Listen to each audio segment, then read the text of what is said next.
महाराष्ट्राला 720 किलोमीटर लांबीची विस्तृत किनारपट्टी आणि अथांग निळाशार अरबी समुद्राची किनारी लाभली आहे. या किनारपट्टीला भूप्रदेशाशी 70 खाड्या जोडतात. काही ठिकाणी प्रदूषणाचा अपवाद वगळता हे क्षेत्र निमखाऱ्या पाण्यातील विविध प्रकारच्या मत्स्य संवर्धनासाठी उपयोगात आणले जाते. निमखाऱ्या पाण्यातील कोळंबी, मासे, खेकडा संवर्धनाचे प्रकल्प कार्यान्वित आहेत. यामधील खेकडा हा प्रामुख्याने मोठा अर्थजन्य मिळवून देणारा घटक आहे. या खेकड्याला स्थानिक पातळीवर तसेच प्रादेशिक, राष्ट्रीय व आंतरराष्ट्रीय पातळीवर मोठी मागणी आहे. यावरच आधारित एक उद्योग सिंधुदुर्ग जिल्ह्यातील देवगड तालुक्यातील वळिवंडे गावातील शेतकरी दीपक शिवाजी तेली या शेतकऱ्यांना केला आहे. दीपक हे सुरुवातीस मुंबई येथे कुटुंबासमेत राहत होते. एका खाजगी कंपनीत ते कामाला होते.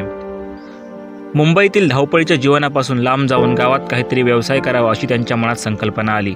त्यानुसार त्यांनी 5 वर्षापूर्वी मुंबई सोडून आपल्या मूळ गावी आले व स्वतःची घराशेजारी जागा असल्याने खेकडा पालन करण्याचा त्यांनी संकल्प मनात आणला.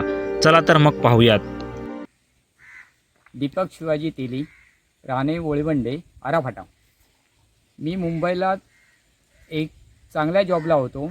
तिथून एक मला म्हणजे आवड गावाची आवड असल्यामुळे मला संकल्पना म्हणजे कुठला व्यवसाय करायचा. तर एक डोक्यामध्ये माझ्या दिमागामध्ये खेकडा पालन हा व्यवसाय आलेला. तर आज मी खेकडा पालन करतो आहे. त्याच्यामध्ये चांगलं मला एक टँकमध्ये चांगलं इन्कम आल्यामुळे आज माझ्याकडे आत्ता 4 टँक आहेत. त्याच्यापासून मला इन्कम जे आहे चांगलं येत आहे. वर्षाकाठी मला आता ते एका टँक मागे 400 ते 450 किलो माल निघतो. एका किलो मागे मला 350 ते 400 रुपये किलोच्या हिशोबाने मला हॉटेलला जातात ते. आता इथे माझं बाहेरच्या याच्यामध्ये जर जातील, गोवा किंवा पुणा या ठिकाणी जातील तर अजून म्हणजे चांगला रेट भेटतो तिकडे. अधिक त्याला जो खाद्य टाकायचा आहे तो एकदम 0 बजेट आहे. त्याचं कोंबडीचं वेस्टेज अधिक मच्छीचं वेस्टेज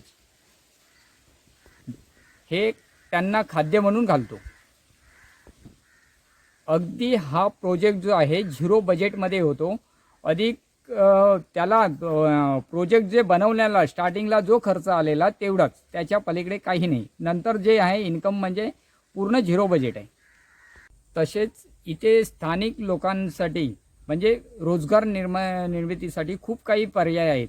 शेळीपालन बोला, कुक्कुटपालन बोला,